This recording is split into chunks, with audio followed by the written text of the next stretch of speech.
All right, you want to give us a opening statement, talk about Missouri State a little bit, and then take some questions.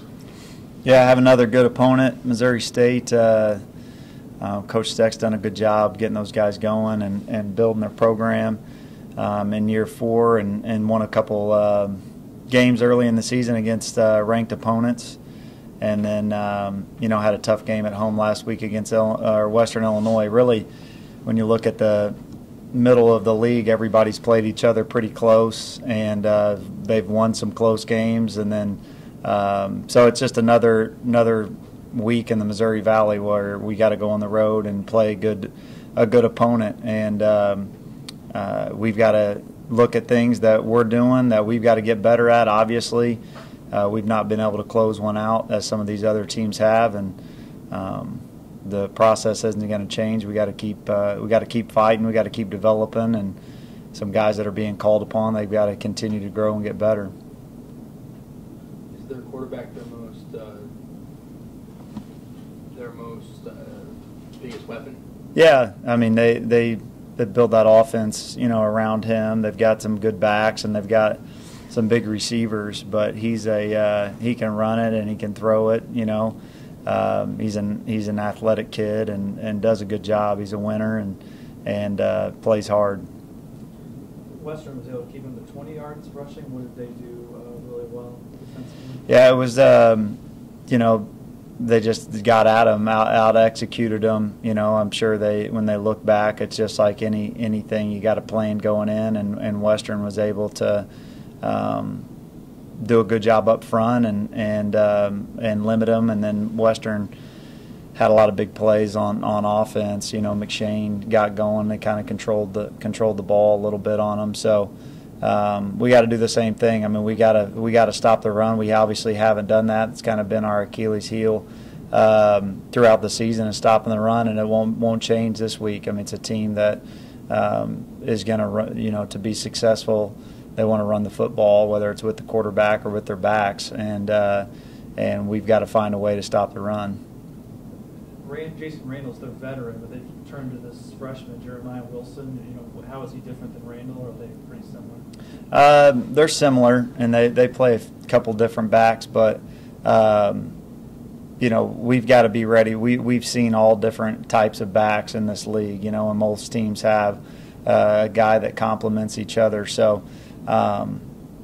really, we have to be gap sound. We got to be in our gaps, and we got to be able to tackle. When you look at your own offense to get more big plays? Well, when the plays are there, we've got to execute them. I thought that we had 11 explosive plays in the game last week, and probably left a couple out there. Anytime we feel like going in when we're playing well, anytime you have more than 10, you're going to have a pretty good day. So we had, we count explosive plays, any run over 12 yards, any pass over 16. So, we did a good job. It really, for us, it's about executing in the red zone. And really that anytime the high red or scoring points when we get down there. And you don't want to kick field goals, but on 2 of the trips we didn't even get an opportunity to do that, which hurt. I thought Aaron Harris, played pretty well. Do you think you'll get Martin back, or how well is Harris? Yeah, no. I thought Aaron definitely, played. We all played, obviously, compared to Illinois State. But we gave the Player of the Week to the entire offensive line. I thought that they did a great job. Xavion probably had his best game. Aaron Harris up front. I thought we ran for 293 yards. And controlled the line of scrimmage and had opportunities to do some other things. So Aaron did a good job. I think that Marnin practiced last night in our developmental practice just to get out there, and so he'll give it a roll this week in practice, and we'll see how he continues to progress, which is a good thing because we're going to need him. And then Podge, was down on the field and has an X-ray on his wrist, so we'll see.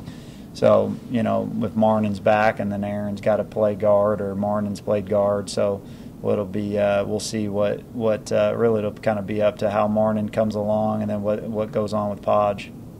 Do you expect to Summer to be starting the quarterback again, or does Sam get a second chance? No, Matt'll start again. Sam's got to be ready to go. But I felt like Matt did what we thought that he would do, is go out there and compete and lead our team. And obviously there's a couple plays that we wish we had had back, the two turnovers. But he competed and he played his butt off, I thought.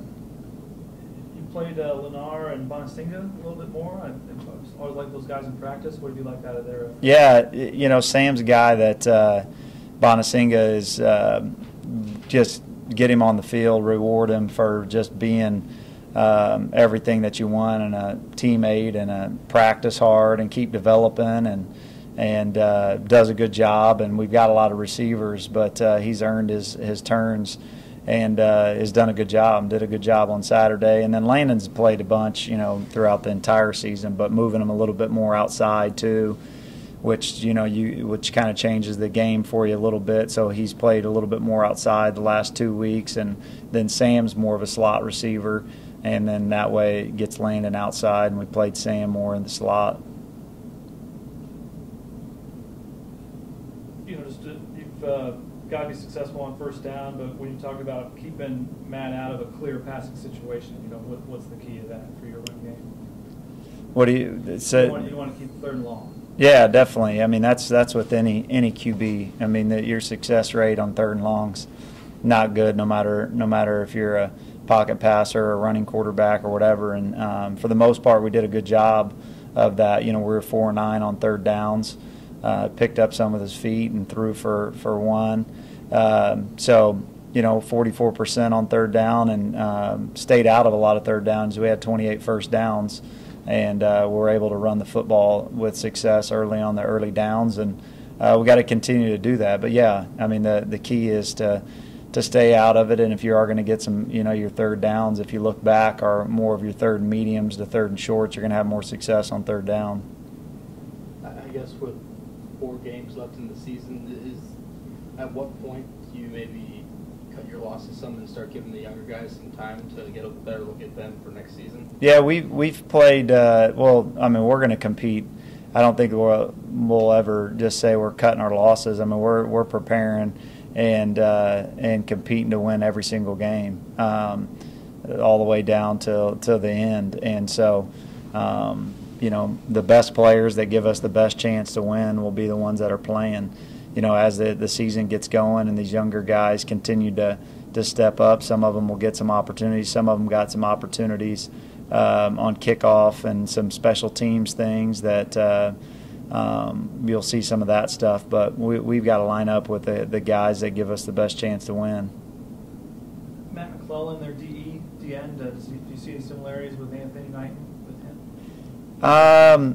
We've known him for a while out of high school. He's not as big as Anthony Knighton, probably 30 pounds lighter. I mean, he's athletic. He can, he runs around. He'll run things down. Probably not as far as like his weight goes, and like as far as a big D end. He's a super athletic defensive end that is will beat you with some athleticism. He's a strong kid, but he's a really athletic kid. And how impressed have you been with Knighton's motor, the way he plays hard? Yeah, when you look at our defense, I mean, Knighton, still has a lot of football left to be played here at Southern Illinois. Has the potential to be as good as anybody. There's still a lot of things that Anthony's got to get better at versus the run and some things like that. But he plays hard. He's got the right mindset and has got a lot of ability. And really that's up and down the front seven, and that's what we've got to figure out as coaches, because I don't think that it's for lack of personnel or talent. There's a lot of those guys that will be playing for every team in our league and who we play against. But Jordan Berner and Anthony Knighton, can play for a lot of teams in the country. And then up front too, it'll be good to get back Malik and Tyree this week. They were out last week with concussions. And then Keontae has played well, probably played his best against Youngstown, but then got a concussion. was out, and then came back last week and probably played as good as anybody up front. So it's good to get him going. And then so up front we've got a lot of depth, and but we've got to get them in spots, and they've got to execute so we can stop the run. Was Kilby able to practice last Yeah, night? Kilby will. I think that we'll see Kilby out there this Saturday. You know, you're constantly evaluating your team, Nick, but when things don't go as well as you would hope, do you evaluate your talent level? Do you feel like your talent level is just as good as everybody else? I do, Right? yeah. I mean, there's obviously things that you're going to keep recruiting and try to fill holes, but like I said, I mean, when you go up and down the line as far as what those pieces are. Now we've had, some injuries that when you get into your second and third guy, but we got to continue to coach our depth and develop and recruit for our depth. But, like the guys that I just talked about, I mean, when you got, Jordan Berner and Anthony Knighton and, Malik Haynes and Keontae Stallworth and Tyree Jackson and Blake Parzich and Lucas Giegling, who was recruited by everybody in our league and is playing at a super high level. He got Defensive Player of the Week again, another game with double-digit tackles as a freshman. Jeremy Chin and Madre, and now we've been banged up in the secondary. But we feel like, when we started this thing, our two deep, talent-wise was as good as anybody's. And then on offense, the same thing. We're always going to be, evaluating our talent. We had a big recruiting meeting today and going through things that we've got to do in recruiting to continue to get better. But it hasn't been for lack of talent where we're just out there. I mean, really, when you look at our games, besides the one, it's easily could have 3 or 4 wins, and we're sitting there with the rest of the league at 4-3 or 3-4, just like everybody else is. I mean, when you look at Missouri State, I think 24-21 against Illinois State, they block a 20-yard field goal, so it doesn't go to overtime. That Indiana State's got them beat. They throw a fade on 4th and 4 and score with the last play of the game. So these games come down to the very end. All the games that you watch and break down, and we're right there in that same pack, but we haven't found a way to win any of these games here at the end of the game. Was Cody Kreider your best linebacker against the run, though? Cody Kreider's one of our. Yeah, I feel I've said that all along. I mean, Cody Kreider is one of our best players. So, not having him, his physicality, his athleticism, running things down. We've been hurt with the stretch play and pin and pull, and he's as fast as a linebacker as there is in our conference. So, and then the depth at those positions too. Because Bryce and Giegling are basically playing the entire game, and I mean, not having one, Cody, but Lucas has got in there and played really well. Nigel and Matt in the preseason and Matt Murray, they broke off big plays. Do they have a certain type of chemistry together, or is it kind of just Nigel being that great of an athlete? Yeah, I mean, Nigel in the one at Murray State at the end of the game was just a free play that they jumped off sides, and it's hard to miss Nigel running down the middle of the field. So I mean, Nigel's a weapon that was just really finding his way, and then got hurt, and was limited at Youngstown, was coming off his best game, and then we went to Youngstown, and then had a hamstring injury all week in practice, and then had the one big catch, and then was out, and then has been out since then. So it'll be good to have a weapon like Nigel back in the offense. What happens at the recruiting meeting that you were talking about this morning? What goes on? I mean, a lot of different things. It depends. Like today, we were, as an offensive staff, our recruiting coordinator, and we look at the guys that we've got pegged, and I mean, a lot of different stuff, updates on the kids that we've been on, new guys that we've seen, or we want to continue to get another look at their a lot of this, a lot of high school guys regular seasons are over right now, so now you get to see some senior tape. We've been watching it first 3 games, but now you can evaluate an entire senior film, which when you're 18 years old is a lot different than when you were 16 or 17. So watching that, and then watching junior college tape, same thing. There's 8 or 9 games out there on junior college kids, and really just recapping and zeroing in on guys and official visits and where we're going and recruiting. There's a lot to do in recruiting meetings. I was able to dial up a release Tom put out. You brought in 6 guys last January, BCS guys, and then number 6. Maybe you got good contributions from one of those 6. Is that about right? Yeah, Madre definitely has been a big player for us. I'd have to rethink. You can read off. You got the list of names. Quarles, Evans, Waters, Strong, Booker, and Harper. Yeah, 2 of them aren't here on our team. They were after spring ball, and then Quarles has been. Yeah, I mean he hasn't gotten going. You know what I mean? Had the catches. Has been an unbelievable kid, unbelievable, really leader on our team. If we had to take Matt Quarles again, I'd take him every single time in recruiting. He's a good player. Hasn't had the season that he'd like, personally, but shows up every single day, models the way for some of these freshmen. Sometimes that's what you want if they're not going to, have the season statistically. He's a guy that's about to get his master's degree, and the effect that he can have in the locker room with your freshmen and the guys that are trying to figure it out. He's at a different stage of his life.